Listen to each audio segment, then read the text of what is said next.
Oke, jadi hari ini kita membahas topik pertemuan ke-10 ya, yaitu literatur review, kerangka teoritis, dan pengembangan hipotesis.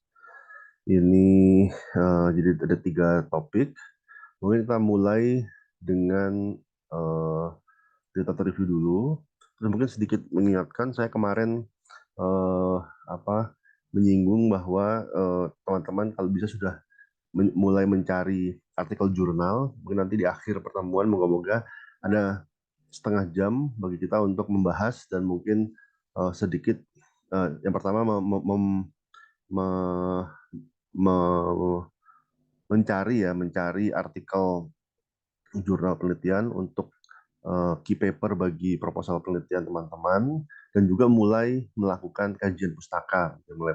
Mungkin nggak kajian pustaka sederhana ya kan, hanya 30 menit kayaknya nggak bisa yang terlalu dalam, tapi paling nggak mendapatkan apa namanya eh, mendapatkan kerangka teori yang bisa diambil dari kajian pustaka tersebut. Nanti harapannya ada semacam ada sesi breakout room sekitar 30 menit di akhir, mungkin mulai jam 11 sampai jam setengah 12. Kemudian, eh, oke, jadi hari ini kita membahas tentang literatur review. Ini kalau di proposal ada di bab 2 ya. Di bab 2 posisinya setelah kita melakukan perumusan masalah, setelah kita melakukan perumusan pertanyaan penelitian, berikutnya adalah kita melakukan kajian pustaka untuk melihat apa penelitian yang sudah pernah dilakukan, apa kerangka teori yang sudah pernah dikembangkan terkait dengan fenomena yang ingin kita teliti. Jadi penekanannya ada biasanya pada variabel dependent-nya, pada permasalahannya. Jadi kalau kita lihat menggunakan kerangka problem eh, eh, problem and problem solution. Jadi eh, satunya apa ya? Problem solution. Saya lupa ada 3 harusnya. Intinya eh, sebentar.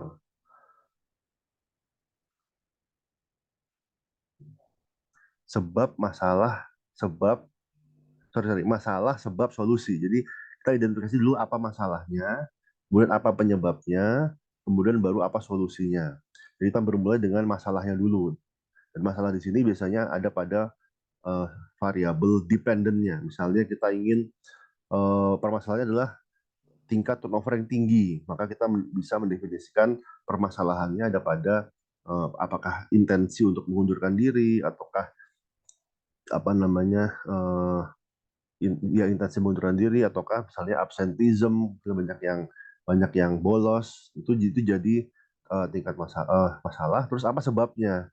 Sebab di sini kita cari menggunakan literatur review ya. Eh, kita lihat apa saja penelitian-penelitian yang sudah pernah dilakukan terkait dengan masalah yang ingin kita teliti. Dari situ kita meng-shortlist beberapa variabel independen yang dapat menjelaskan. Terus kita lihat juga kira-kira apa solusi yang terkait dengan eh, penyebabnya ini, sehingga biasanya nanti ada variabel variabel yang menjadi penyebab dari sebuah masalah dan ada variabel yang menjadi solusi atas eh, penyebab tersebut gitu. Jadi misalnya turnover intention, kita ingin mengkaji dari teori apa saja eh, teori yang sudah pernah dikembangkan terkait dengan eh, turnover intention. Itu misalnya kita lakukan kajian pustaka, kita identifikasi untuk konteks penelitian ini sepertinya sebab utamanya adalah karena misalnya kurangnya employee engagement atau kurangnya kepuasan kerja misalnya. Setelah itu dari situ kita identifikasi lagi kira-kira dari teori ya, sekali lagi kita dalam hal ini kita berangkat dari teori apa sih yang eh, sudah pernah diteliti terkait dengan sebabnya tadi. Jadi apa yang mempengaruhi employee engagement dan juga eh, job satisfaction ini, sehingga kita memperoleh model penelitian yang menjelaskan eh, penyebab dari masalah, yang menjelaskan permasalahan dan menawarkan solusi atas sebab permasalahan tersebut. Nah, jadi kita mulai dari dependent variable, terus mundur ke variabel mediasinya gitu ya, kemudian mundur lagi ke variabel independennya. Itu menggunakan kerangka problem, cause, solution. Jadi problem, apa masalahnya, apa sebabnya, kemudian apa solusinya.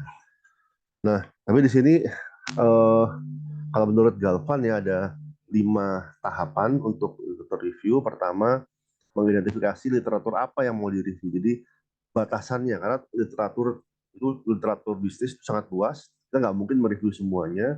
Semakin kita spesifik, semakin kita uh, menetapkan batasan yang jelas, maka semakin mudah bagi kita. Jadi misalnya kita mau meneliti, oke, saya mau meneliti tentang turnover. Turnover juga ada banyak.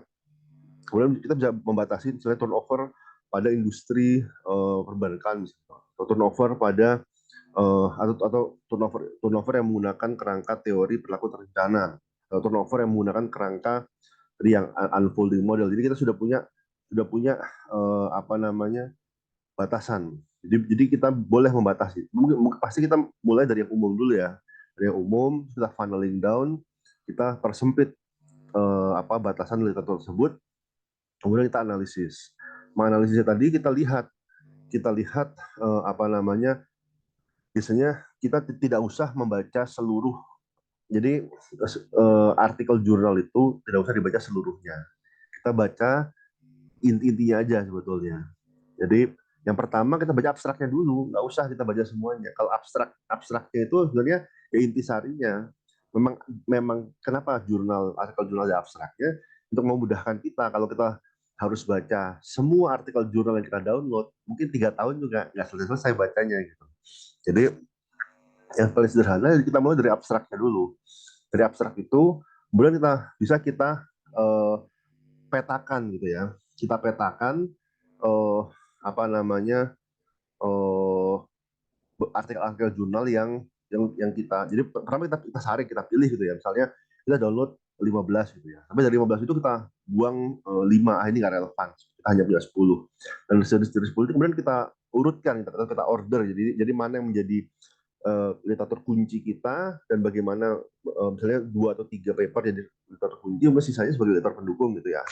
Nah, kemudian kita petakan gitu, kita petakan eh, eh, kita petakan bagaimana hubungan atau keterkaitan antar masing-masing jurnal.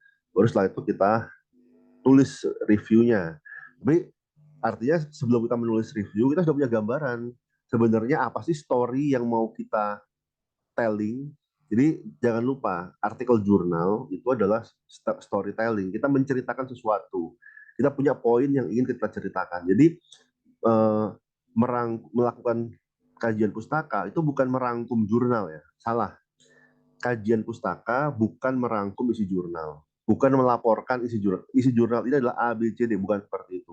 Tapi kita punya sebuah story yang ingin kita ceritakan berdasarkan apa yang kita berdasarkan apa yang berhasil kita sintesiskan, berhasil kita identifikasi keterkaitannya ya dari literatur. Jadi misalnya kita mengidentifikasi ada gap misalnya, atau kita mengidentifikasi ada pertentangan. Oh, ini ada konflik nih, maksudnya ada perbedaan sudut pandang, ada perbedaan asumsi bahwa ada 2 body of knowledge yang sama-sama dominan, tapi masing-masing punya sudut pandang yang berbeda terkait dengan intensi mengundurkan diri.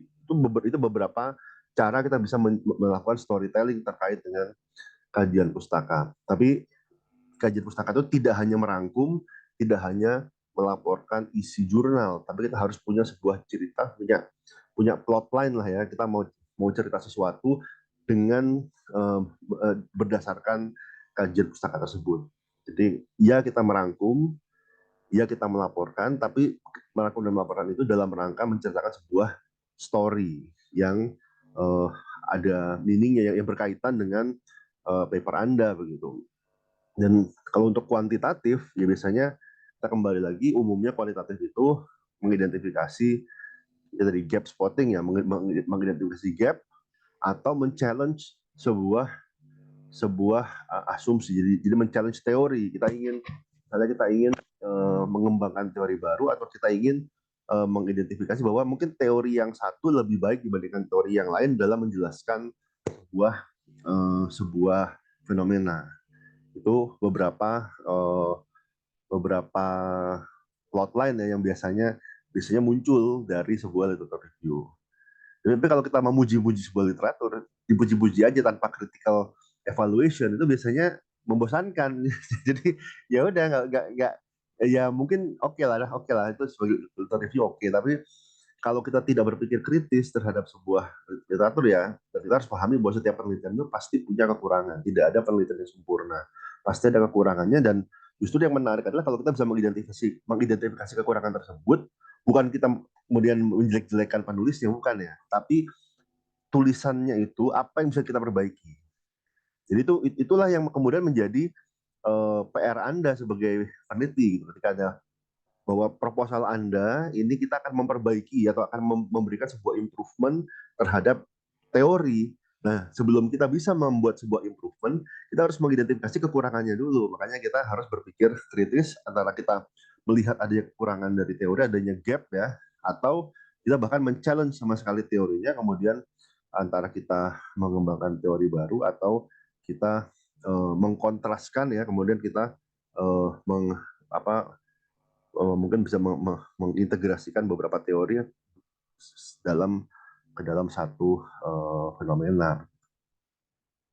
Nah, yang pertama, step one, kita harus membiasakan diri kita dengan online database. Jadi intinya database untuk jurnal itu ada sangat banyak sekali, tapi yang paling recommended adalah yang Scopus dan apa namanya, yang Web of Science. Itu dua yang paling top ya. Kenapa? Karena tidak semua jurnal itu reputable. Itu yang harus dipahami. Banyak jurnal yang reputable, bahkan predatory. Kalau tidak reputable saja masih oke lah. Selama mereka masih memiliki sistem quality control menggunakan peer review. Jadi papernya di review dulu, dibaca dulu, ada semacam mekanisme evaluasi. Kalau bagus diterbitkan, kalau nggak bagus ditolak. Tapi kalau predator itu parah banget. Tidak ada quality control, yang penting bayar, publish. Itu harus dihindari. Kita sebagai penulis menghindari, jangan sampai submit, jangan sampai publish di sana. Kita sebagai pembaca juga jangan sampai kita masukkan, jangan sampai artikel predator itu kemudian kita jadikan kunci key papers. Bukan berarti semua artikel di jurnal predator itu apa namanya jelek. Mungkin ada beberapa yang bagus. Tapi dengan kita mengutip artikel dari jurnal predator itu, kita ibaratnya kita meracuni diri sendiri. Jadi kita membuat hasil penelitian kita kredibilitasnya berkurang. Karena misalnya kita ini terjadi gitu ya. Jadi publish di submit di sebuah jurnal, gara-gara ada beberapa jurnal predator, paper kita bisa ditolak begitu. Bisa diragukan ke apa keabsahan ini dia, padahal sebenarnya mungkin saja artikel itu artikel yang bagus ya, walaupun terbitkan di jurnal predator, tapi simply karena dia uh, yang pertama tidak bereputasi, tidak ada quality control, itu apa namanya, kalau kita menggunakan malah kita akan terlihat jelek gitu. Jadi hati-hati. Jadi yang paling aman, gunakan online database yang reputable, kemudian uh, apa namanya, Scopus, kemudian Web of Science. Google Scholar itu digunakan dengan sangat hati-hati. Google Scholar itu saran saya digunakan kalau Anda sudah menemukan jurnalnya. Dia sudah nemu jurnalnya, tapi nggak punya aksesnya, maka bisa menggunakan Google Scholar. Jadi karena Google Scholar dia bisa menemukan akses yang gratisan. Tapi jangan memulai, menurut pendapat saya, jangan memulai dari Google Scholar. Mulai dari apa namanya yang dilanggan. Kalau kita ada Scopus, ada saya dan EBSCO-host juga nggak apa-apa sebetulnya. Atau misalnya menggunakan Indonesia yang jurnal nasional, kita ada Sinta, masih mending, nggak apa-apa, masih masih oke lah. Tuh, tapi misalnya dia berbayar, baru kita cari di Google Scholar. Kalau kita mulainya langsung di Google Scholar, sangat mungkin di situ tercampur dengan jurnal predator. Walaupun sekarang Google Scholar sepertinya sudah lebih hati-hati, sudah lebih nggak sembarangan ya, nggak semuanya ya, tapi tetap pada prinsipnya Google Scholar itu sangat inklusif gitu ya. Bahkan mungkin terlalu inklusif sehingga yang mungkin yang nggak apa yang nggak reputable atau bahkan belum jadi mungkin apa namanya yang ya masih masih nggak benar-benar selektif gitu ya. Memang nggak selektif gitu. Kemudian kita import referensi kita dalam sebuah sheet yang berbeda. Tapi ini saran saya ini pendekatan manual ya. Ini dulu sebelum ada reference manager, saya juga setiap punya referensi saya copy ke Excel. Jadi ada Excel di situ isinya daftar referensi yang jurnal yang saya download yang saya gunakan. Tapi itu old school gitu ya. Kalau sekarang kita ada reference manager, Zotero, Mendeley, EndNote. Kalau EndNote berbayar, tapi kalau yang gratisan itu Zotero, Mendeley, itu menurut saya sangat membantu. Tapi sangat membantu kalau digunakan dari awal. Kalau di akhir-akhir udah anda baru baru mau menginput, justru malah malah merepotkan gitu. Jadi kalau teman-teman ya memang kan harus publish ya, harus melakukan penelitian. Jadi nggak ada salahnya download EndNote, Zotero, Mendeley, salah satu aja, kemudian mulai menabung. Menabung di sini menginput referensi-referensi yang sekiranya akan dipakai. Karena itu nanti memudahkan kita sendiri gitu. Jadi setiap ketemu jurnal bagus, langsung kita impor ke dalam EndNote atau Zotero atau Mendeley dan ada desktop toolnya. Jadi kita kalau kita lagi browsing-browsing di desktop ada dari ketemu yang bagus dari mana kita ambil baca-baca jurnal gitu ya, kita iseng-iseng cari iseng-iseng baca jurnal gitu ya. Terus ketemu yang bagus langsung bisa kita impor dengan mudah. Dan kalau sudah terkumpul, nanti ketika kita menulis paper, kita nggak usah ngisi-ngisi referensi lagi, kita udah bisa langsung connected dengan database tadi, sehingga itu jauh lebih memudahkan. Oke, nggak apa-apa, lama nanti saya update. Oke, jadi intinya pertama kita mengenali dulu, kita membiasakan diri dengan literatur dan dengan database online, dan kalau bisa kita sudah menabung, memiliki sebuah reference manager yang sudah diisi dengan apa apa metadata dari jurnal-jurnal yang artikel-artikel jurnal yang kita relevan dengan penelitian kita. Kemudian kita analisis di sini tadi overview of the article, kita skimming aja, nggak usah dibaca semua, fokus pada abstraknya, pendahuluannya, mungkin nggak usah pendahuluan, mungkin beberapa paragraf pendahuluan, terus langsung conclusion. Jadi di sini kajian pustaka, metodologi, findings, di skip aja. Kita abstrak, introduction, conclusion, udah itu aja. Bahkan ya tadi kalau misalnya terlalu mepet juga dari abstraknya kita udah tahu ini nggak relevan, ya udah. Kalau dari abstrak nggak relevan, nggak usah baca lanjutannya. Tapi kalau dari abstrak menarik, baru baca introduction, baca conclusion, habis itu uh, itu skip dulu, jangan dibaca semuanya kan, nanti habis waktu kita. Jadi karena kita pasti harus membaca banyak banyak banyak artikel, kemudian setelah itu kita kelompokkan, kita kita kita kasih label gitu ya. Ini juga dengan reference manager juga memudahkan. Jadi topiknya apa, subtopiknya apa, bisa variabel-variabelnya apa, untuk kerangka teorinya apa, metodologinya apa. Ini setelah kita men-shortlist ya, setelah misalnya men-shortlist dari 15 artikel, kemudian kita shortlist jadi 10, kemudian dari 10 itu baru kita kelompok-kelompokkan menjadi topik dan subtopik dan topik subtopik, metodologi biasanya ya, metodologi, kemudian apa namanya findings-nya. Karena itu nanti kita butuhkan ketika kita mau apa namanya membangun kerangka teori, dan juga ketika kita menginterpretasi hasil temuan kita perlu merefer ke hasil temuan penelitian sebelumnya. Identify major trend or pattern. Jadi kita lihat dulu uh, apa namanya tren atau pola tertentu, karena penelitian itu kadang-kadang ya pasti berevolusi ya, berkembang ya. Jadi misalnya tentang turnover intention, di awal-awal mungkin fokus pada kepuasan karyawan gitu ya, tapi di akhir-akhir kepuasan karyawan udah bukan sesuatu yang urgent lagi, mungkin penekanannya pada hal yang lain lagi. Jadi bisa jadi seiring dengan perkembangan waktu kesini faktor-faktor misalnya sekarang trennya adalah work life balance, kemudian trennya adalah well-being, misalnya diangkat menjadi tema yang penting.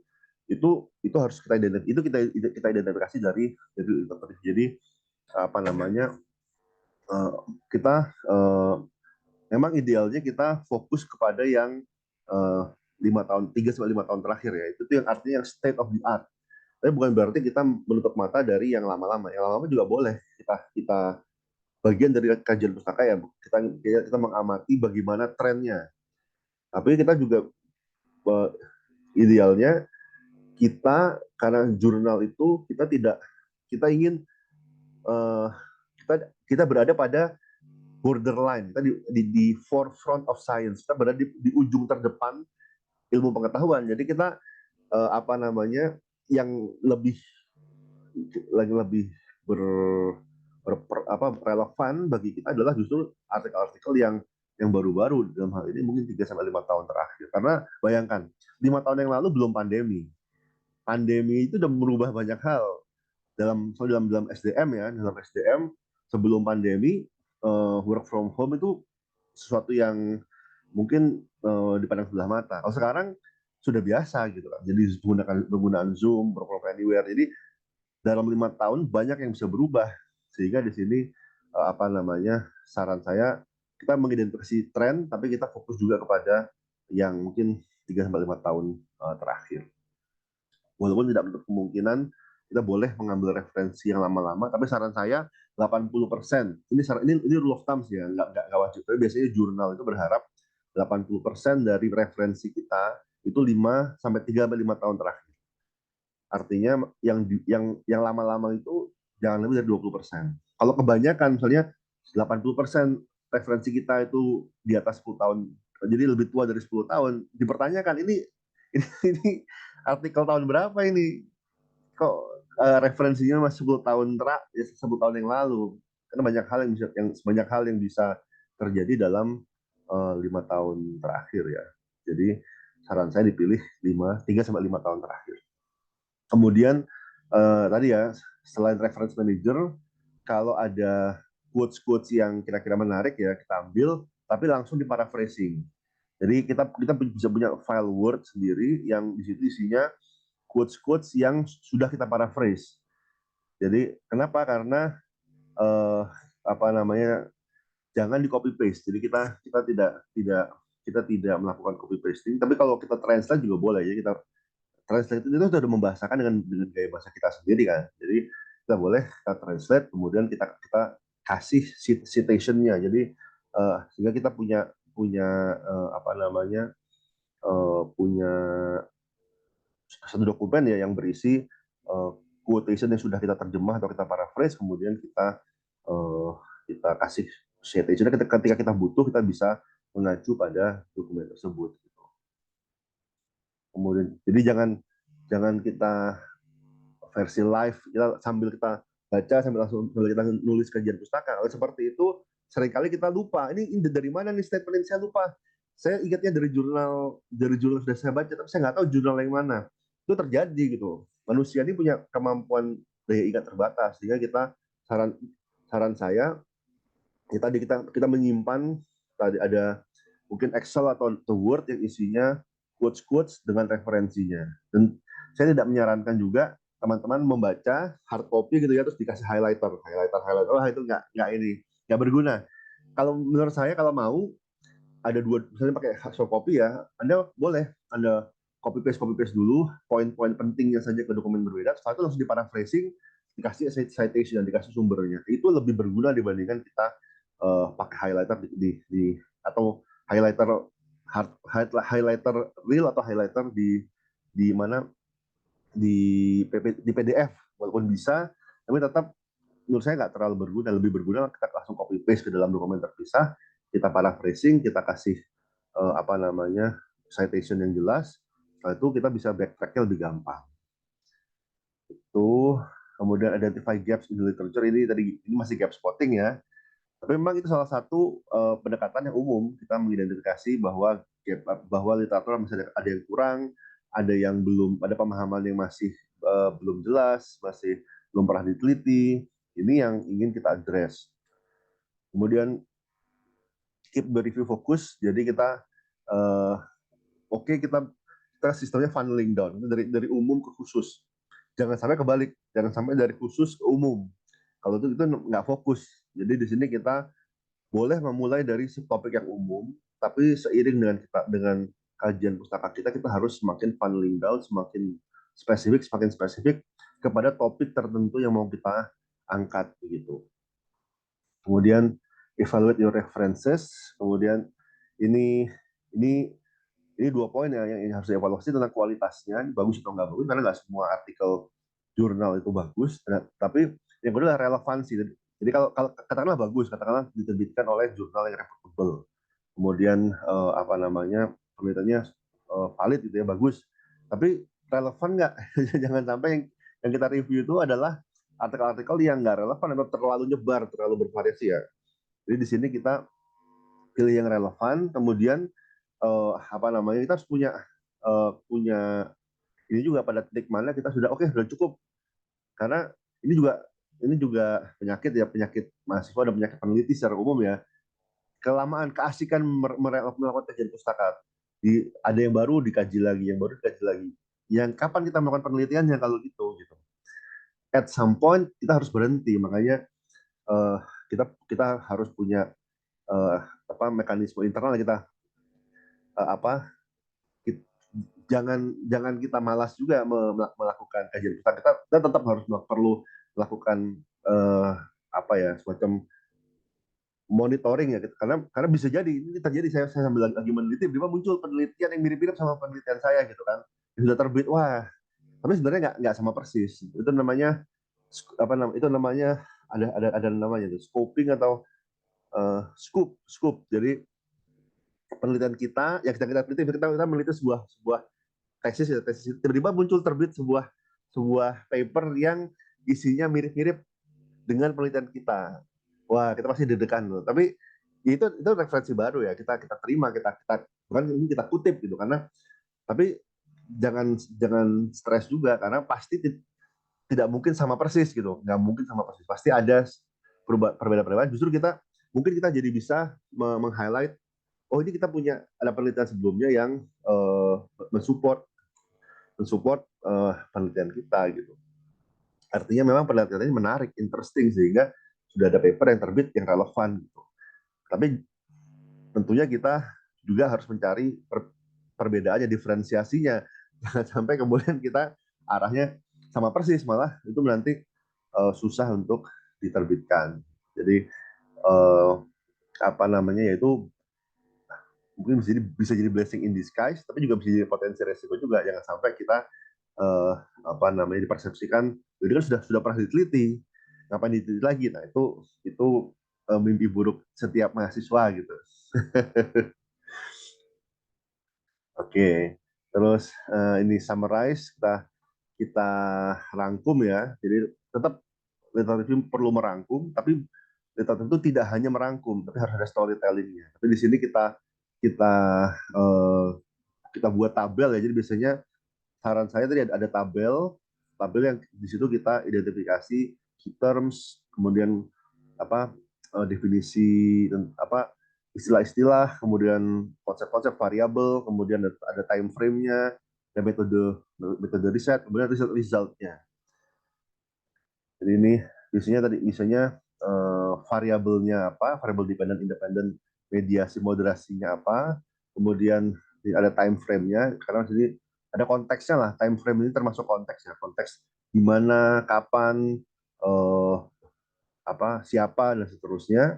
Kemudian metodologi penelitian, ini apakah survei, apakah eksperimen, apakah data sekunder, analisisnya apa, menggunakan regresi, menggunakan ANOVA atau apa, itu kita rangkum, kita buat tabel yang merangkum hal ini, kemudian hasilnya seperti apa yang signifikan, apa yang nggak signifikan, itu summary of result-nya.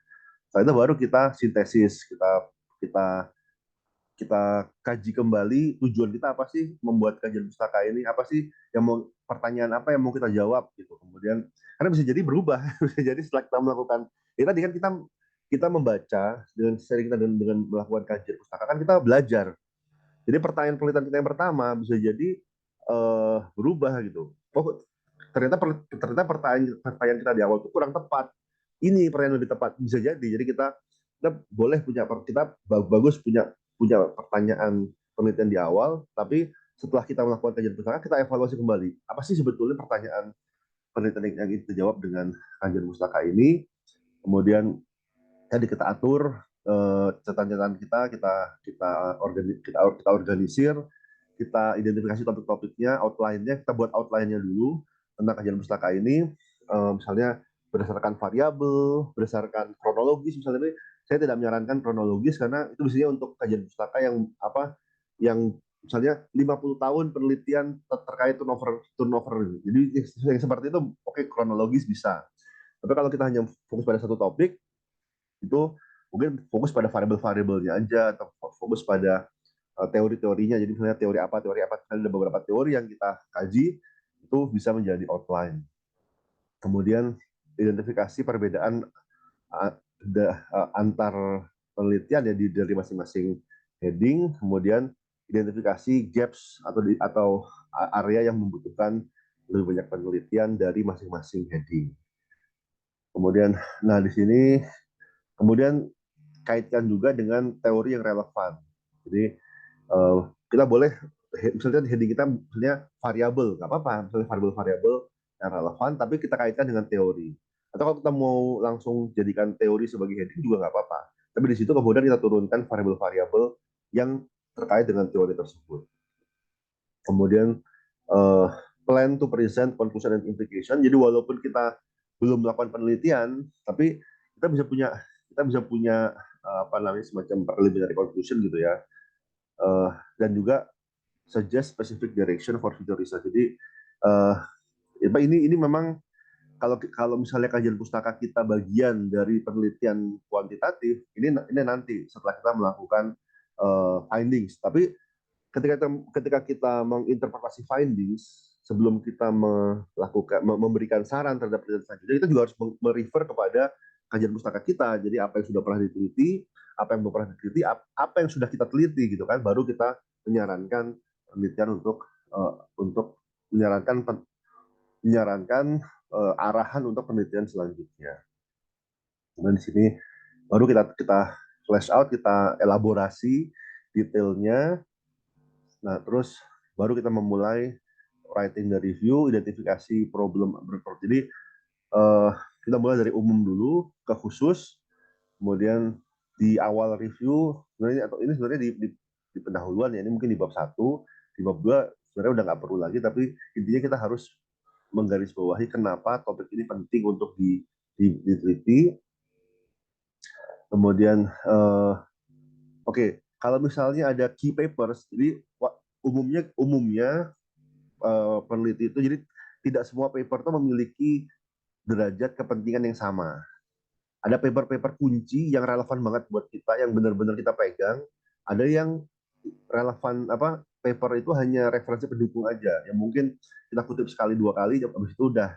Jadi terlihat kalau kita membaca artikel jurnal ya, paper yang paling banyak dikutip. Jadi misalnya paper ini 10 kali dikutip dalam satu itu artinya cukup penting. Tapi kalau hanya 1 kali 2 kali itu mungkin nggak terlalu penting. Tapi terlalu banyak dikutip juga artinya nggak original. Jadi hati-hati, ini jangan sampai semua isinya dari satu paper. Jadi kita ingin original, tapi kita juga ingin relevan. Jadi relevansi itu dengan cara kita mengutip paper yang sudah ada dengan key papers tadi. Makanya ketika kita melakukan kajian pustaka, kita harus mengidentifikasi dari sekian paper yang kita review, mana yang penting banget buat kita, mana key papers kita, mana yang hanya periferal yang mungkin dikutip sekali 2 kali, habis itu ya udah. Itu akan berbeda. Atau paper yang penting dalam artian dia banyak dikutip oleh penelitian yang lain. Kalau di Google Scholar kita bisa dengan mudah melihat citation-nya. Jadi paper yang heavily cited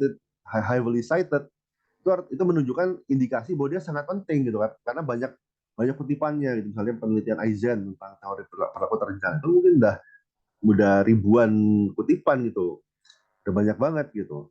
Jadi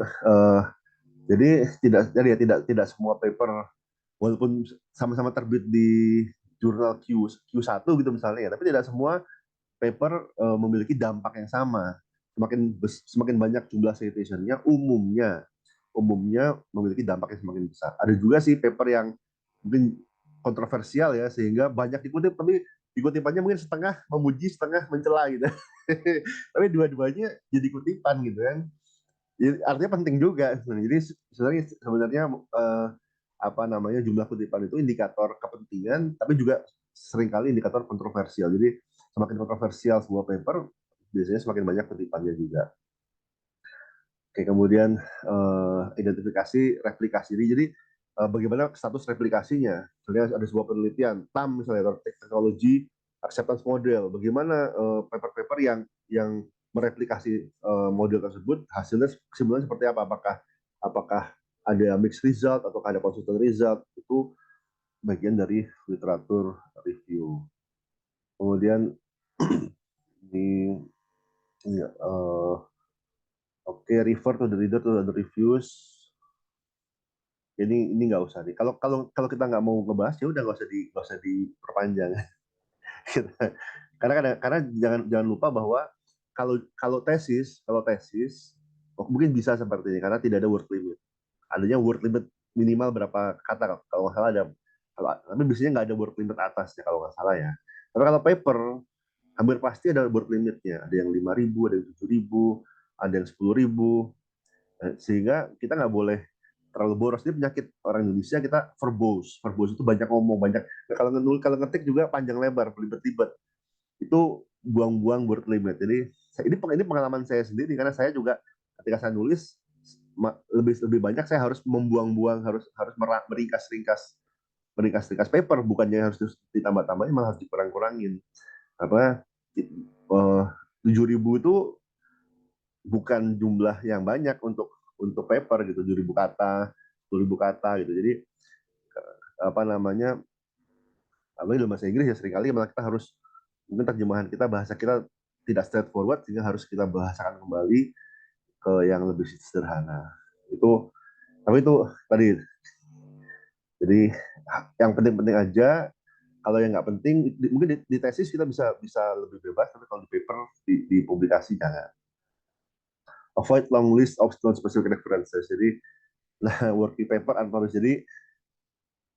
Jadi referensi itu tidak hanya artikel jurnal, bisa working paper, bisa unpublished, penelitian yang unpublished, tesis, skripsi, disertasi yang tidak diterbitkan, conference paper dan lain-lain. Tapi tadi secara kredibilitas ya, itu memiliki kredibilitas yang lebih rendah dibandingkan artikel yang sudah terbit. Apalagi jadi artikel jurnal sudah terbit aja harus lihat dulu dia apakah reputable, apakah terbit di jurnal reputable atau enggak. Ini paper penelitian yang belum diterbitkan, masih berupa working paper, masih berupa skripsi, tesis disertasi, conference paper, ini tidak disarankan untuk dikutip begitu. Mungkin boleh dikutip kalau benar-benar terpaksa sebagai literatur pendukung saja, tapi jangan pernah menjadikan ini sebagai key paper. Key paper saya adalah conference paper. Wah, itu udah alamat pasti sama sama reviewer sama penguji pasti akan dicecar gitu. Kenapa kamu jadikan conference paper sebagai key paper tesis kamu gitu? Emang nggak ada yang sudah terbit gitu. Kemudian kalau hasil penelitian itu tidak konsisten atau bervariasi, maka cite them separately. Jadi kita pisahkan, jangan digabung jadi satu citasinya. Misalnya ada yang signifikan, ada yang nggak signifikan. Kita cite dulu yang signifikan, kemudian pada paragraf yang berbeda baru kita cite yang nggak signifikan. Jadi jangan sampai kecampur, jangan sampai kita kutip tapi tidak kita bedakan mana yang signifikan, mana yang nggak signifikan.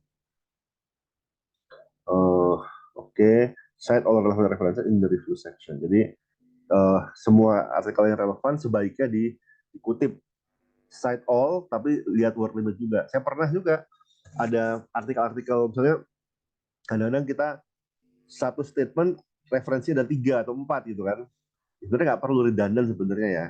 Tapi kadang-kadang oke, kayaknya relevan sama-sama. Seakan-akan kita ingin mengatakan ini kuat banget di dukungannya nih. Ada 4 artikel yang uh, mendukung. Tapi kemudian tadi word limit gitu kan. Ketika word limit biasanya salah satunya saya hapus yang lebih lama dulu. Jadi misalnya ada yang 2010, 2015, 2018, yang 2010 saya buang duluan. Karena jangan salah, referensi itu juga dihitung untuk word limit. Jadi lumayan juga itu mengurangi word limit ya. Kalau di tesis silahkan jangan dikurang-kurangin, bebas aja. Tapi di jurnal artikel karena ada word limit, seringkali kita harus sangat selektif dalam memilih paper yang kita kutip. Kenapa? Karena itu menambah word limit daripada jadi referensi, mending kita jadikan apa kalimat gitu yang temuan kita highlight gitu. Kemudian each literature should include definition. Jadi harus ada definisi. Terutama kalau nggak umum. Kalau kita memperkenalkan istilah-istilah yang nggak umum, maka harus ada definisinya, harus ada apa referensinya. Uh, Kemudian ini juga ada informasi yang tadi yang dirangkum tadi ya. Itu kita buat tabel yang merangkum hal tersebut. Ini hierarchy of literature. Yang most preferred itu yang jurnal artikel ya. Conference proceeding, book chapter, textbook itu oke, but less preferred. Kenapa? Karena ini itu buku itu adalah ilmu pengetahuan yang sudah mengkristal. Mengkristal artinya dia bukan lagi yang terdepan. Jadi sebagai contoh buku Robbins. Buku Robbins itu walaupun ada edisi 2000 berapa? 2020-nya misalnya ya. Tapi isinya mungkin nggak jauh berbeda dengan yang edisi 2010 gitu misalnya, atau 2005 gitu misalnya. Karena paling setiap edisi paling dirubah kasusnya, dirubah. Tapi isi teori-teorinya ya mungkin nggak terlalu banyak berubah. Sehingga di sini oke but less preferred, tapi yang most preferred itu yang jurnal artikel, terutama yang diterbitkan di reputable journal. Terus unpublished research, media artikel ini not encouraged. Kalau media artikel boleh di bab 1, di pendahuluan, sebagai preliminary data ya untuk meng-highlight kenapa penelitian ini penting. Boleh media artikel. Tapi untuk bab 2, ini not encouraged. Tidak disarankan gitu ya. Nah, sedangkan blog dan Wikipedia itu sebenarnya terlarang gitu. Jadi bahkan Wikipedia sendiri bilang jangan gunakan kami sebagai referensi gitu. Itu jadi ada ini ya kalau salah ada post Wikipedia yang mengatakan demikian. Kenapa alasannya? Karena Wikipedia itu gampang berubah gitu. Kita bisa berubah walaupun ada moderasi ya, walaupun ada moderators yang mengidentifikasi vandalisme, tapi bisa berubah dan bisa di merge halaman Wikipedia-nya. Kemudian itu juga nggak tahu siapa yang nulis gitu kan. Kadang-kadang yang nulis anak SMA, kadang-kadang yang nulis profesor, kita nggak tahu gitu. Jadi kita nggak bisa mengutip dengan benar. Tapi kalau misalnya yang artikel jurnal kan jelas siapa penulisnya. Kalau ini bahkan media artikel pun masih jelas kadang-kadang di koran, oh ya penulisnya adalah ada nama penulisnya gitu kan. Tapi kalau blog di kalau Wikipedia sih, kalau Wikipedia itu nggak ada nama penulisnya. Kalau blog, nah blog itu juga bisa berubah-ubah, bisa dihapus, bisa diganti, pemiliknya juga bisa diganti. Jadi walaupun mungkin apa ada nama penulisnya, tapi kalau misalnya dihack kemudian diganti itu kan terjadi. Jadi apa namanya sangat volatil gitu ya. Nah kan kalau yang media artikel ke atas ini masih lebih stabil, walaupun tetap yang preferred adalah yang jurnal artikel. Ini untuk literatur. Kemudian ini theoretical framework and hypothesis development. Ini jadi ini theoretical framework. Jadi ini mengembangkan hipotesis ya. Ini sebenarnya ada di akhir bab 2 atau di awal bab 3 sebenarnya. Jadi pengembangan hipotesis ini adalah hasil dari kajian pustaka dan input untuk metodologi. Kenapa? Karena metodologi itu harus tahu kerangka teorinya dulu, harus tahu model penelitiannya dulu. Kalau model penelitian berubah, bisa jadi metodologi penelitiannya nggak relevan. Jadi sebelum kita nulis metode penelitian, kita harus tahu kerangka teorinya dan hipotesisnya dulu, karena misalnya hipotesis moderasi, maka metode analisis pun akan berubah. Hipotesisnya mediasi, maka harus pakai SAM misalnya. Kemudian apa namanya? Oh ternyata hipotesisnya menggunakan apa namanya treatment, menggunakan manipulasi dengan skenario. Oh itu harus dengan eksperimen. Jadi uh, jadi di sini kerangka teori itu mewakili bagaimana kita meyakini seperti apa sebuah fenomena atau sebuah variabel itu berhubungan dengan satu sama lain, dan penjelasan kenapa kita meyakini hal tersebut. Ini sebenarnya ya tidak pasti gitu ya. Tadi tidak dalam penelitian tidak ada yang pasti. Kita nggak bisa memastikan ini pasti seperti ini. Tapi kita bisa menduga. Jadi dugaan kita ya, keyakinan kita. Saya yakinnya seperti ini. Teori kita, teori saya adalah bahwa X mempengaruhi Y. Saya yakin seperti itu, tapi keyakinan tersebut harus diuji dengan testing. Nanti ada hipotesis testing dengan metodologi.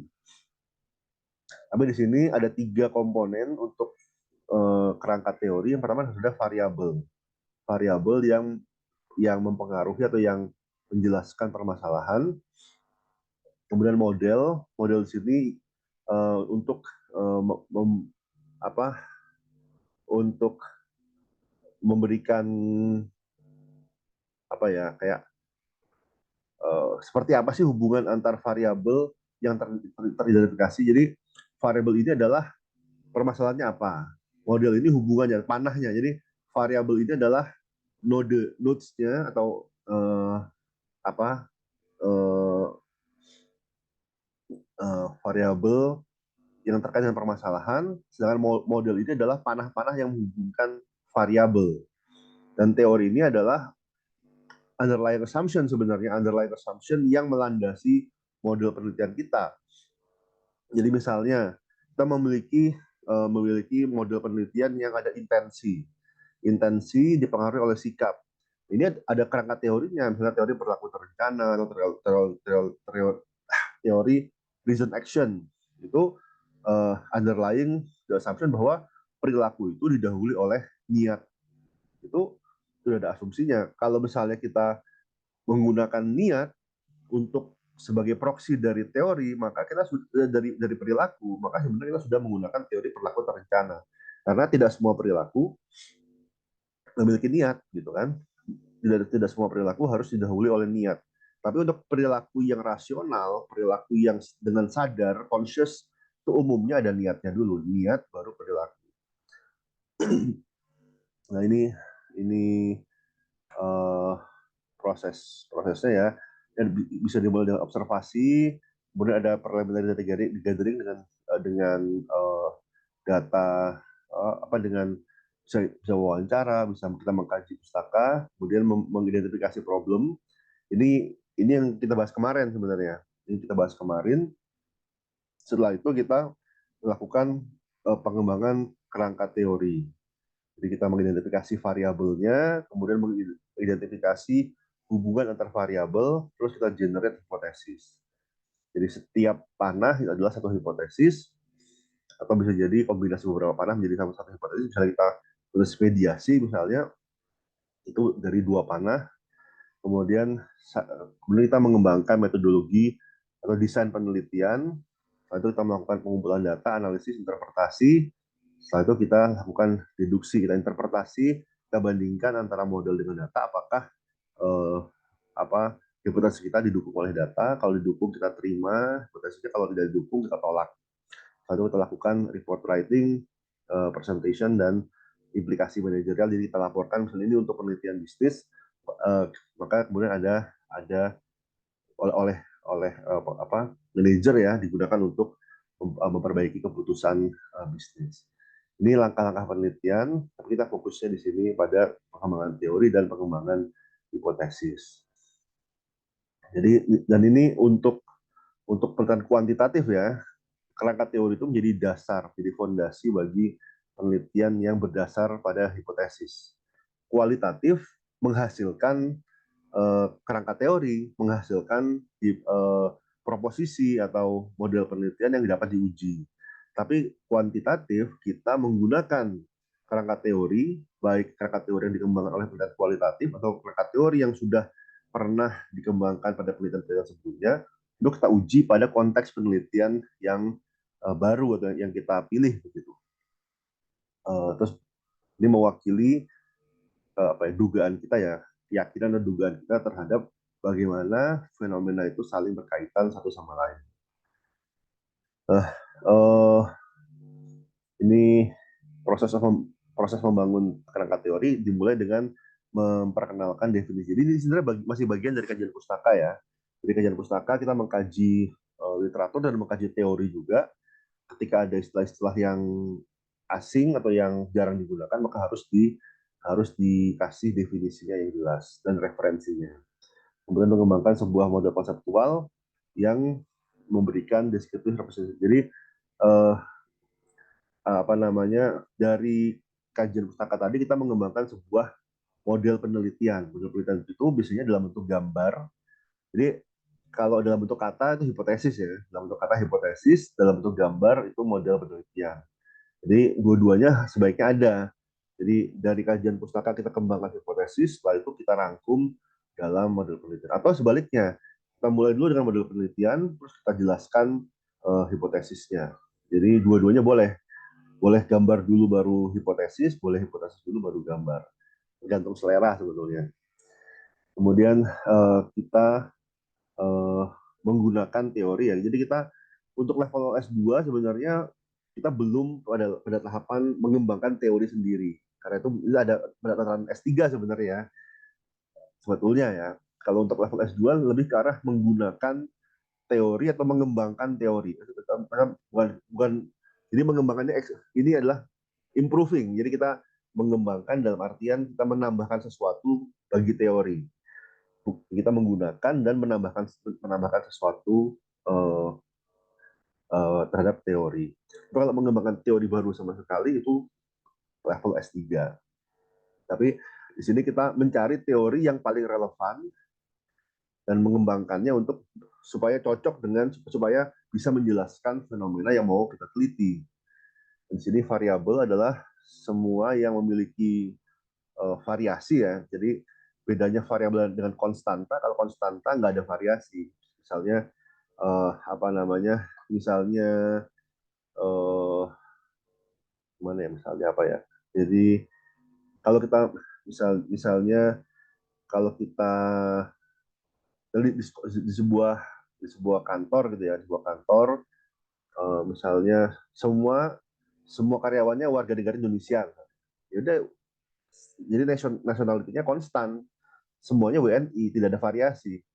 Tapi kalau misalnya dari sisi misalnya itu kantor multinasional ya, dia ada yang WNI, ada yang WNA, mungkin ada juga yang apa namanya WNA-nya pun juga ada yang memiliki misalnya apa ya, ada yang dari misalnya MNC, ada dari parent company, ada yang dari negara ketiga. Jadi misalnya ekspatriat, ada ekspatriat dari parent company, ada ekspatriat dari negara ketiga. Maka di situ sudah ada variasi. Semakin bervariasi, maka sebenarnya semakin apa semakin kita bisa melihat polanya gitu.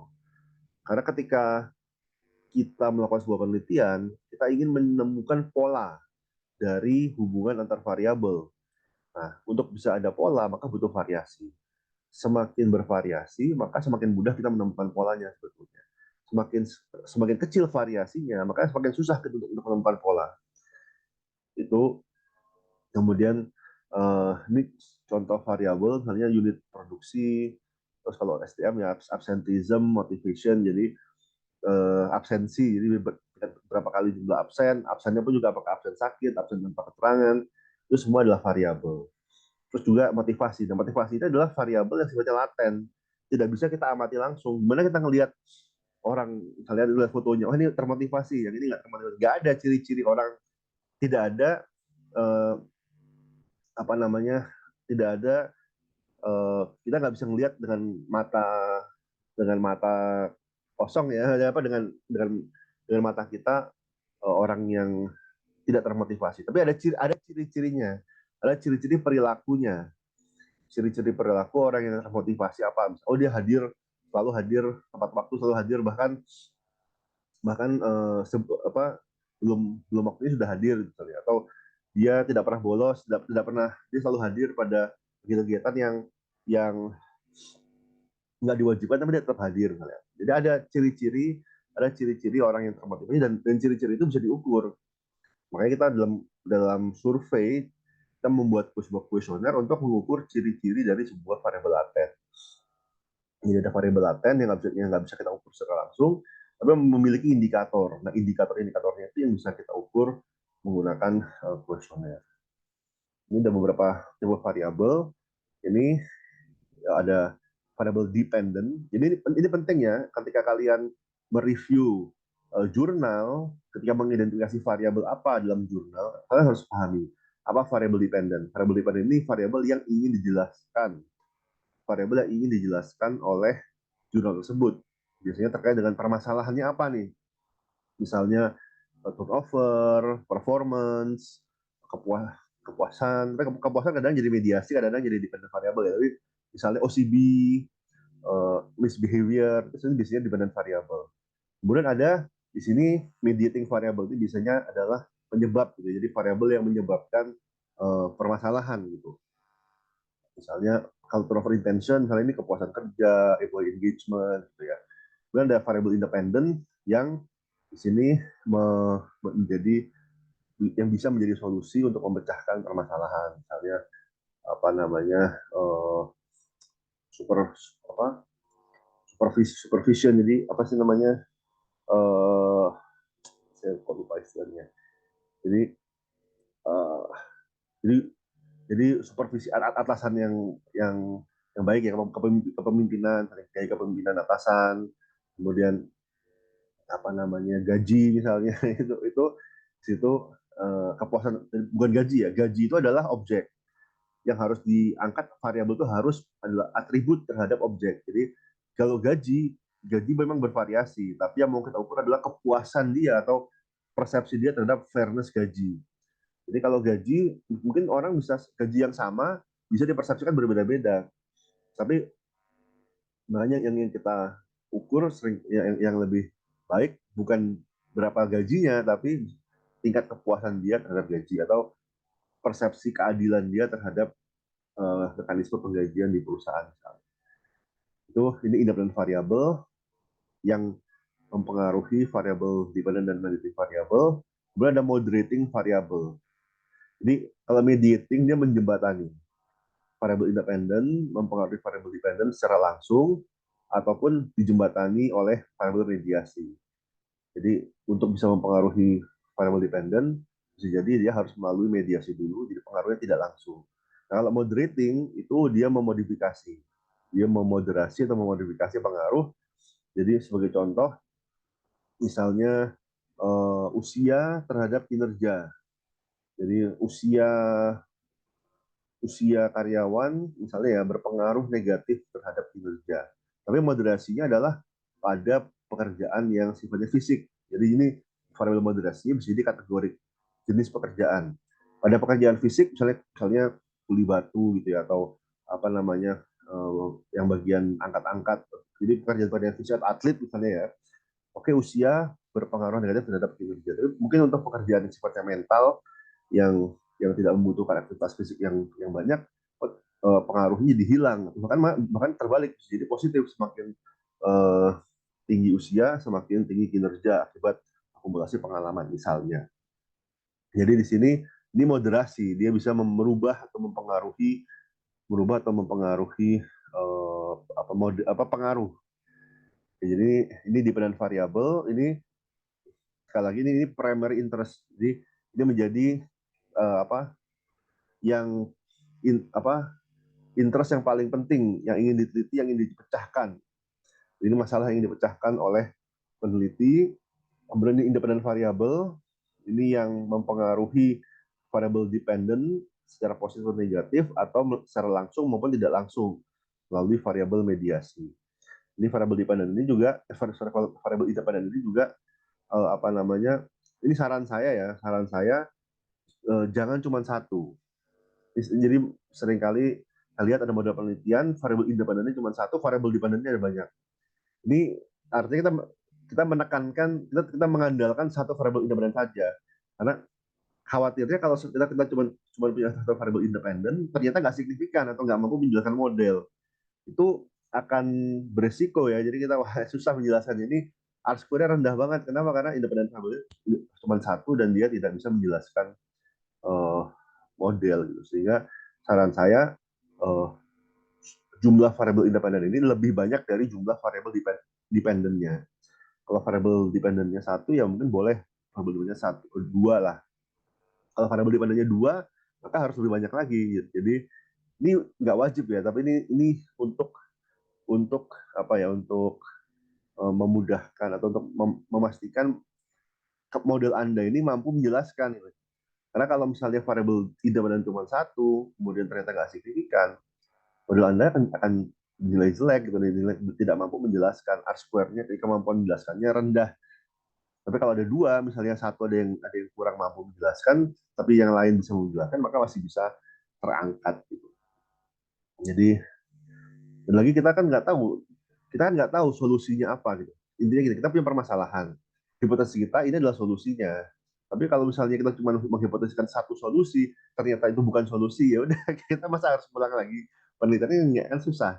Tapi kita kalau kita punya beberapa solusi ya, kita ada suatu permasalahan, kita ada mungkin dua atau tiga alternatif solusi. Kalau ada satu yang tidak signifikan, kita bisa merefer pada yang signifikan. Oh, ternyata solusi yang signifikan untuk memecahkan masalah ini adalah solusi nomor dua dan nomor tiga. Nomor satu ternyata nggak signifikan.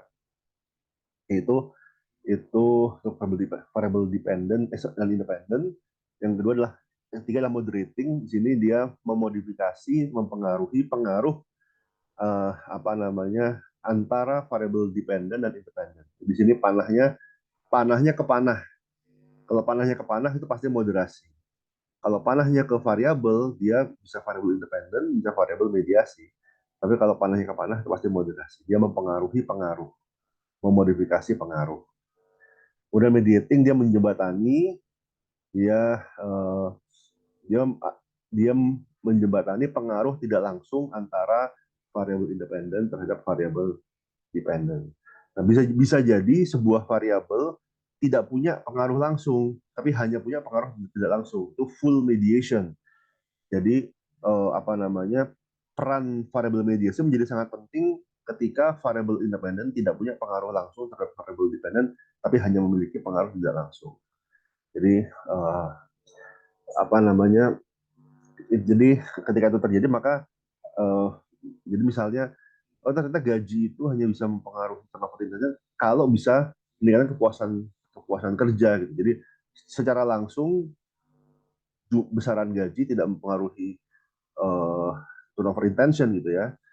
Tapi ketika dia merasa puas dengan gaji, maka dia kemudian uh, cenderung tidak cenderung rendah turnover intention. Itu misalnya seperti itu. Uh,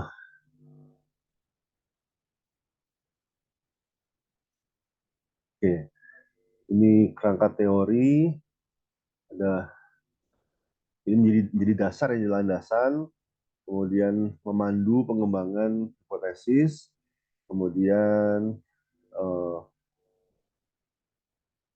oke, berdasarkan hasil pengujian hipotesis, kemudian bisa dikembangkan, bisa menjadi kontribusi kita. Jadi kalau ketika kita mengembangkan sebuah kerangka teoretis, kemudian dilakukan pengujian, dari hasil pengujian tadi kita bisa kemudian menjadikan kerangka teori kita sebagai kontribusi kita. Gitu.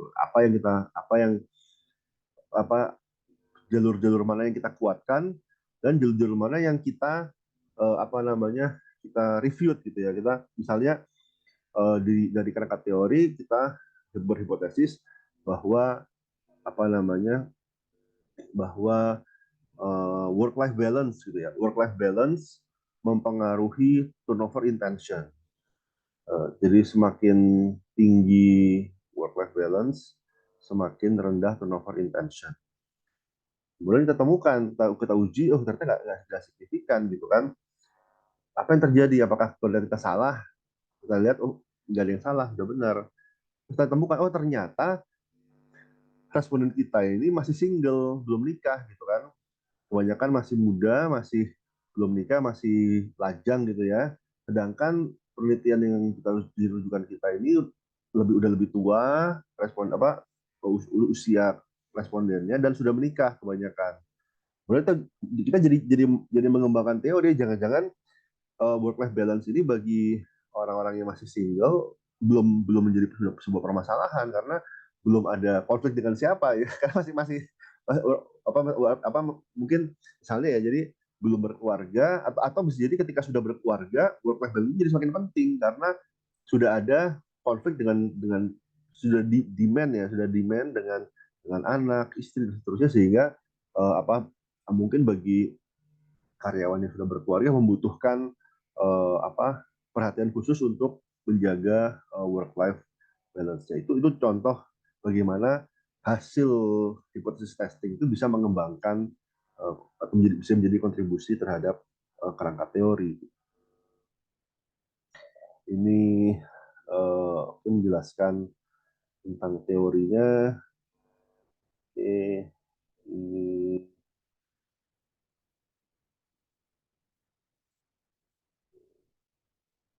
basic feature-nya harus menjelaskan tentang hubungan antar variabel, kemudian harus ada penjelasan kenapa hubungan. Jadi tidak hanya jadi dalam kerangka teori tidak hanya menjelaskan seperti apa hubungan antar variabel, tapi juga kira-kira kenapa. Ini yang penting. Jadi kita misalnya kita menghipotesiskan bahwa work life balance ini berpengaruh terhadap travel intention. Kenapa gitu? Oh ternyata dari sisi stres, punya role stres bahwa ketika ada ketidakseimbangan antara hidup dan pekerjaan, dia merasakan apa namanya konflik, ada dissonance, sehingga kemudian dia resign. Jadi ada prosesnya, ada uh, penjelasannya kenapa hubungan ini terjadi gitu. Nah, ini ideally ada diagramnya dan ada teks. Jadi hipotesis secara tekstual dengan, uh, dengan kalimat ya, dan juga hipotesis dalam bentuk modul penelitian. Ya, hipotesis didefinisikan sebagai statement ya, statement terkait dengan hubungan antar dua variabel atau lebih uh, yang diekspresikan dalam bentuk pernyataan yang dapat diuji, ya, pertanyaan yang dapat difalsifikasi. Jadi hipotesis itu harus dapat dibuktikan salah. Kalau sudah dapat dibuktikan salah, ini testable statement. Jadi statement ini maksudnya ya, kalau hipotesis itu nggak dapat dibuktikan salah, itu bukan hipotesis. Apa maksudnya dapat dibuktikan salah? Artinya dalam uh, dalam jadi jadi uh, misalnya kalimat hipotesis itu ambigu gitu ya, atau apa namanya uh, ambigu atau misalnya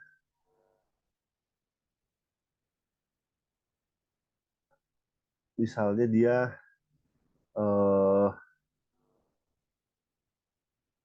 gimana ya, misalnya uh, jadi apa contoh hipotesis yang nggak dapat difalsifikasi, ini mesti mikir. Uh, Misalnya kita mengandalkan ini, misalnya statement tentang Tuhan, Tuhan, atau statement tentang ya ini memang itu nggak bisa kita nggak bisa menguji, kita hanya bisa beriman gitu ya.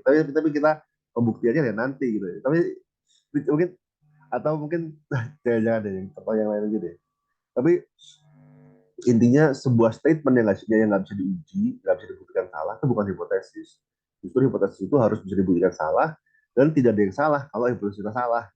Kalau salah ya udah kita tolak hipotesis kita terima alternatifnya begitu.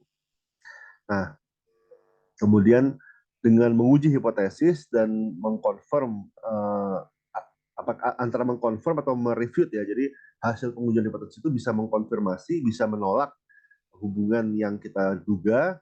Di situ kita bisa memperoleh solusi terhadap permasalahan. Jadi tujuan kita mengembangkan hipotesis adalah mencari solusi atas permasalahan kita. Ketika dia signifikan, oke, itu bisa menjadi solusi. Ketika dia nggak signifikan, artinya kita cari solusi lain. Atau jangan-jangan perlu ada perlu ada apa ya perlu ada penjelasan lebih lanjut ya, artinya perlu ada kondisi tertentu agar solusi ini signifikan.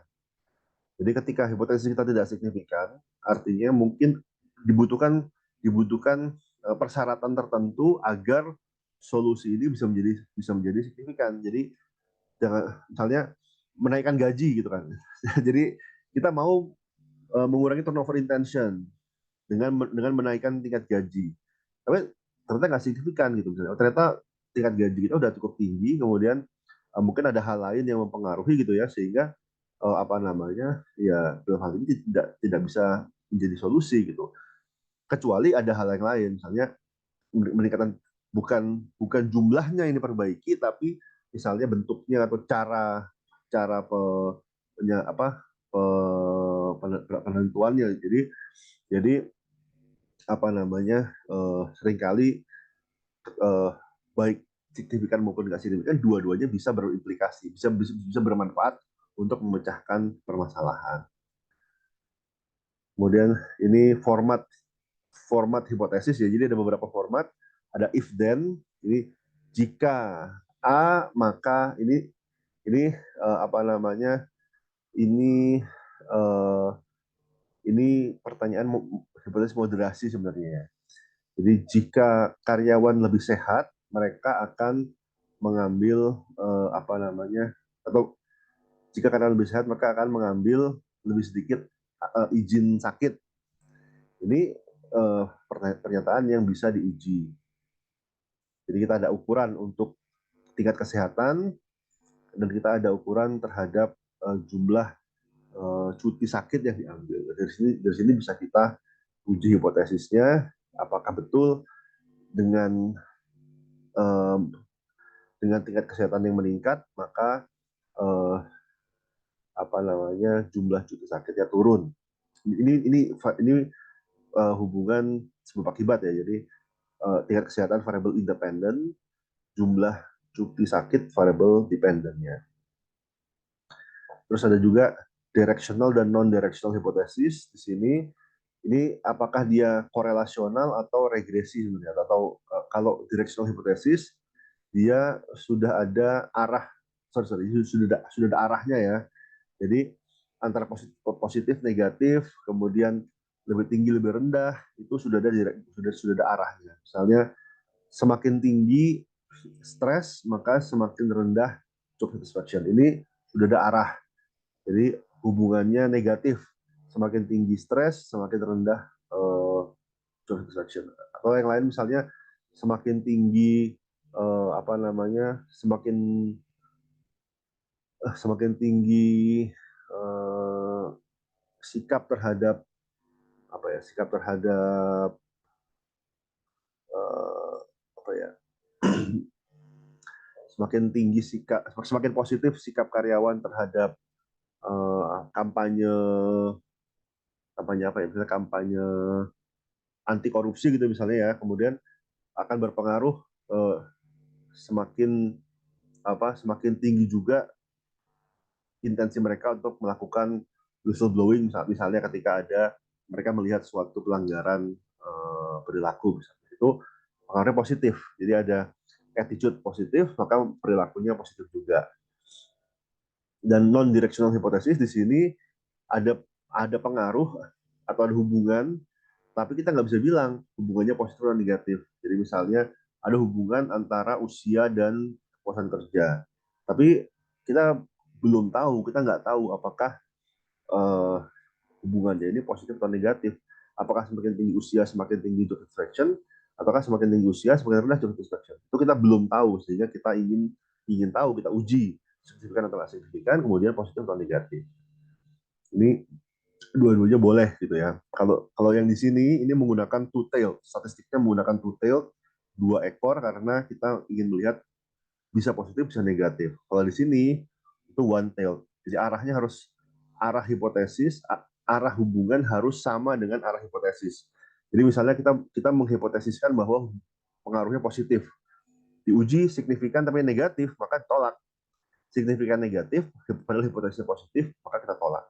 Ya harus searah. Kalau dugaan hipotesis kita positif, maka arah yang kita uji juga harus positif. Itu uh, hipotesis yang direksional. Kemudian null hipotesis dan alternate hipotesis ini sebenarnya dasar dari hipotesis ya. Kita ingin membuktikan sebuah hipotesis kita dengan menolak hipotesis nullnya. Jadi misalnya gini, kita ingin membuktikan bahwa uh, apa namanya, bahwa X berpengaruh terhadap Y, maka kita harus menolak hipotesis null bahwa tidak ada hubungan. Kalau kita bisa menolak bahwa tidak ada hubungan, maka kita bisa menerima bahwa ada hubungan antar variabel. Jadi Ini hipotesis yang ingin kita buktikan ya, yang ingin kita terima alternatif hipotesisnya, dan ini adalah hipotesis yang ingin kita tolak. Jadi kita pengujian hipotesis kita ingin menolak null hipotesis. Tapi kalau kita tidak bisa menolak null hipotesis, maka kita harus menolak alternate hipotesis.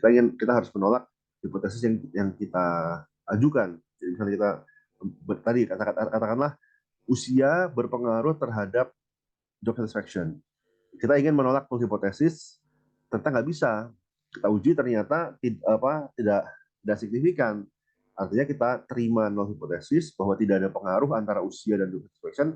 Kita tolak hipotesis alternatif kita bahwa ada pengaruh antara usia dan job satisfaction. Jadi ini state the null and alternative hypothesis, pilih tes statistiknya, kemudian dari situ kita bisa menolak atau menerima null hipotesis. Dan itu untuk hipotesis ini kita masih ada cukup waktu ya untuk diskusi.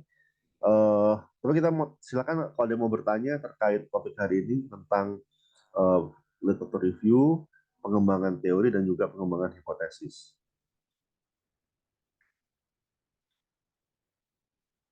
Oke, silakan Alvin. Pak. Baik Pak, saya mau bertanya. Tadi kan sudah dijelaskan terkait dependent, independent, mediasi, dan moderasi. Saya membaca beberapa jurnal itu pakai kontrol variabel, Pak. Itu Oke, dikonstruksi seperti apa, Pak? oke, very good point ya. Jadi Iya. kontrol variabel itu adalah variabel yang bisa jadi mempengaruhi dependent variabel, tapi dia bukan bagian dari model intinya. Ini model inti yang dari kerangka teori kita ya. Tapi selain ini, bisa jadi ada variabel lain yang mempengaruhi gitu.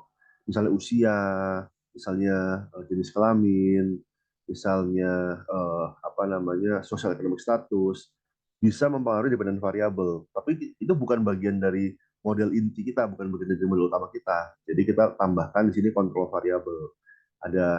Jadi kontrol variabel itu panahnya ke dependent variabel.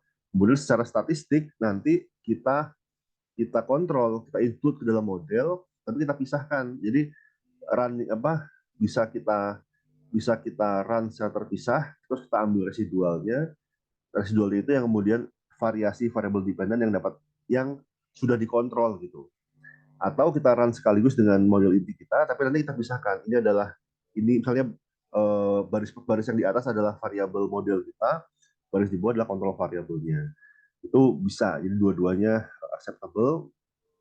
Uh, tapi variable control itu seringkali nggak digambar gitu, seringkali disebutkan aja bahwa di dalam metodologi bahwa sebelum dilakukan pengolahan atau pengolahan ini sudah mengontrol beberapa confounding variable seperti usia, seperti jenis kelamin dan seterusnya. Maka itu kenapa pentingnya ketika kita survei jangan lupa untuk menanyakan demografinya.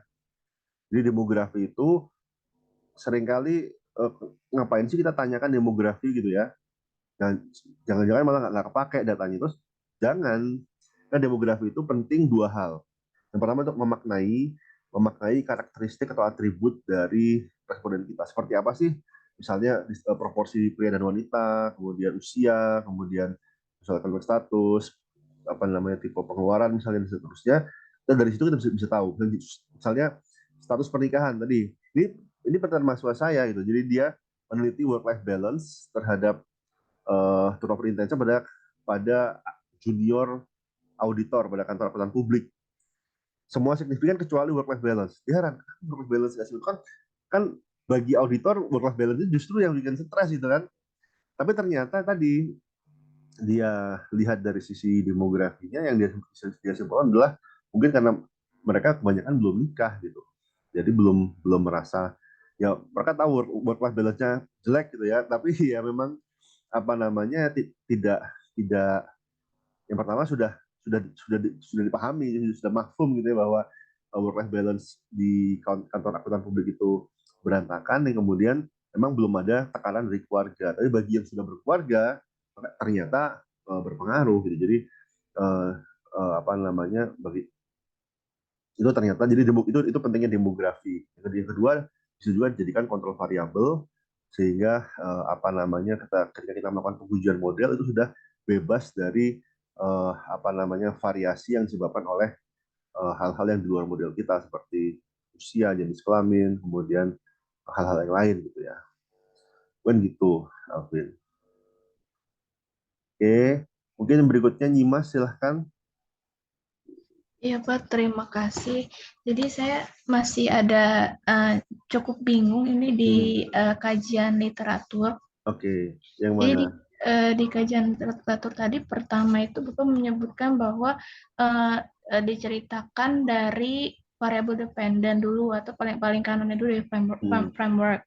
Nah, tapi di satu sisi juga saya waktu ada writing review itu disebutkan bahwa uh, apa dipisahkan ini signifikan atau tidak signifikan. Nah, apakah penulisan kajian literatur ini dimulai dari misalnya hipotesis 1 dan nanti section lagi hipotesis 2 gitu Pak, atau memang dari variabel dependennya dulu gitu Pak, saya masih Oke.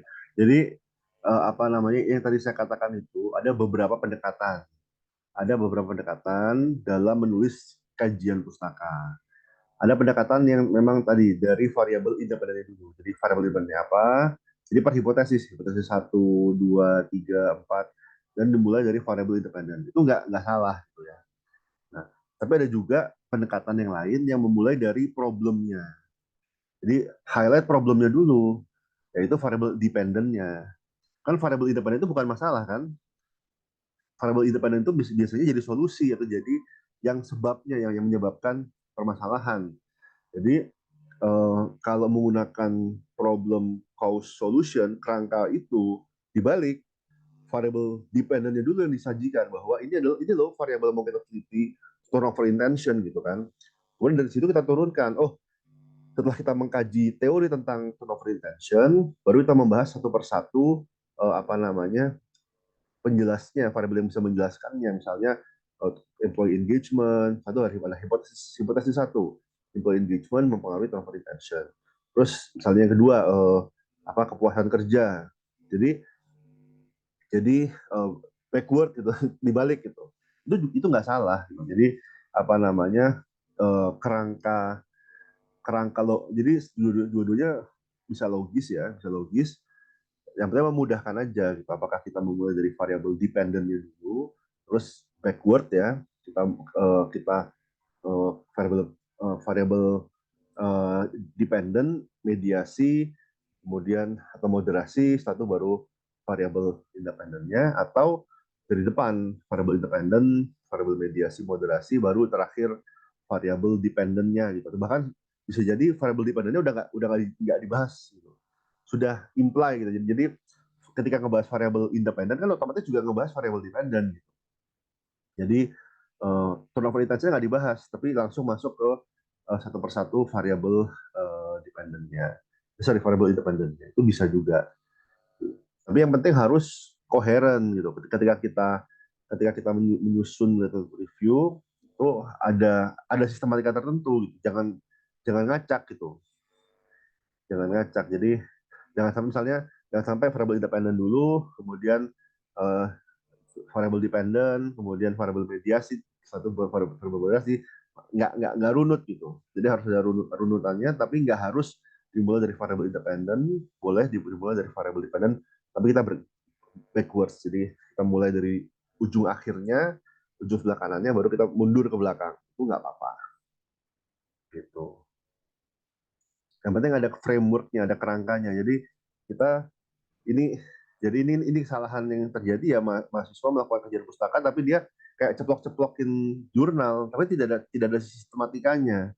Ini nggak tepat. Justru kita sudah harus punya sistematika, sudah punya outline sehingga mengalir gitu. Bahwa apakah dimulai dari dependent variable dulu atau dimulai dari independent variable dulu, dua-duanya sama-sama boleh. Sama-sama oke, yang penting sistematis. Oke.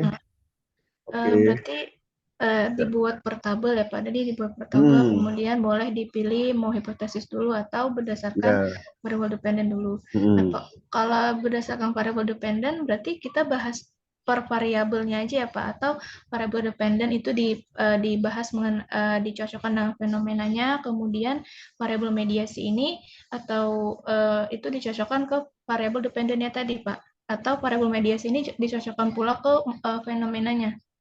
Oke, jadi biasanya fenomenanya itu diwakili oleh variabel dependent ya biasanya. Jadi ketika kita membahas fenomena, biasanya kita angkat variabel dependentnya, karena itu permasalahan yang mau kita pecahkan.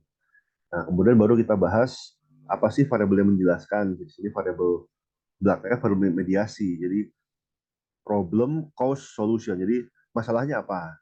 Sebabnya apa nih? Kemudian solusinya apa? Jadi itu sistematika yang baik gitu ya. Tapi bisa juga kita mulai dari variabel independen, variabel mediasi, terus variabel dependen. Itu juga nggak salah. Jadi yang penting kita harus konsisten gitu. Jadi kita pilih yang mana. Kemudian tadi tabelnya itu nggak usah per variabel, keseluruhan di akhir ada keseluruhan, di akhir ada tabel yang merangkum, mungkin nggak usah banyak-banyak juga ya, mungkin 5 sampai 10 artikel yang paling relevan gitu. Jadi yang paling relevan dengan fenomena yang mau kita teliti. Gitu. Dari situ kita bisa menentukan positioning.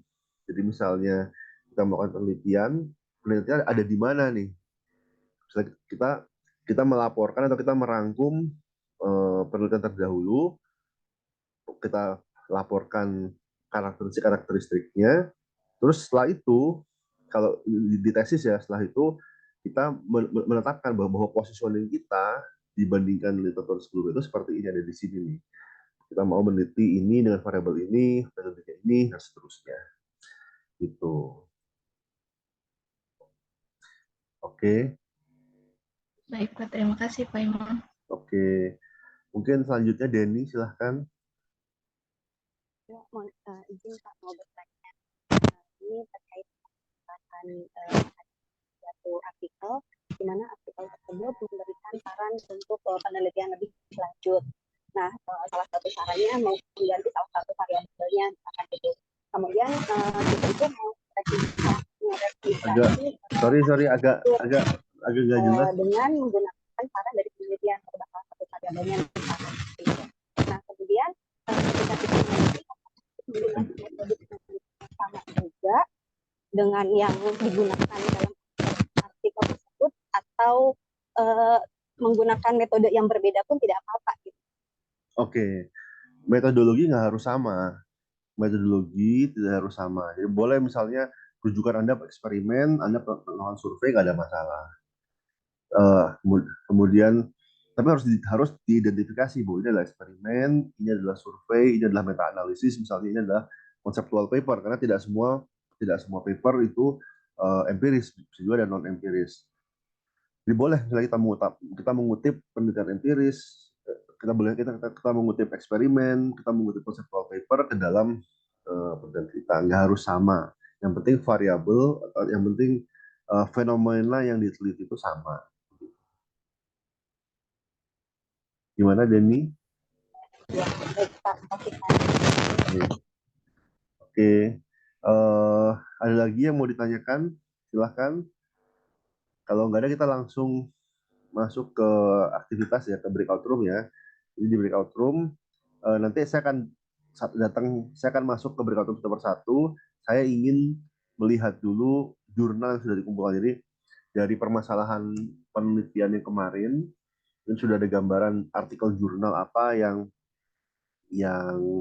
mau dijadikan key papers gitu ya. Terus nanti moga-moga sih nggak ada yang predatory atau nggak ada yang ini, moga-moga nggak ada yang not refutable gitu ya. Jadi kalau sudah final papernya, paper yang jadi key, jadi jadi apa namanya key papers ya. Terus satu kita coba mungkin mulai merangkum dulu, kita rangkum dengan jadi sebuah tabel gitu ya. Ya mungkin tadi nggak usah banyak-banyak, mungkin 2 atau 3 paper aja cukup. Tapi nanti akan dikembangkan untuk proposal. Paling nggak kita sudah punya 2-3 paper sebagai key paper, terus di eh, dirangkum gitu ya. Mungkin saya buka dulu breakout room-nya bentar. Nah, kemarin ada tiga atau empat sih, saya lupa. 3 ya. Iya, Pak, 3. Oke. Silakan bergabung sendiri ya. Ini sudah saya buka. Silakan bergabung ke masing-masing kelompok.